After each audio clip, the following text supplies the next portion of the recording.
Ինչի է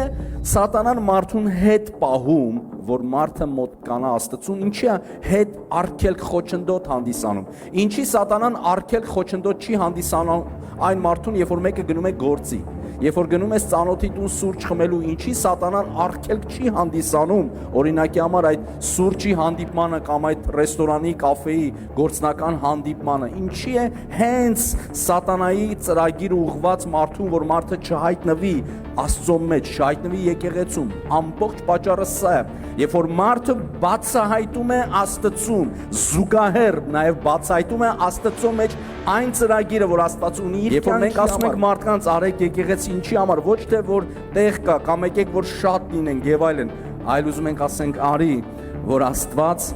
այն ծրագիրը, որ ունի քեզ համար, քո երեխաների, քո սերունդի համար, Աստված կարողանաս դու բացահայտես Աստծո ծրագիրը քո կյանքի համար եւ քո ընտանիքի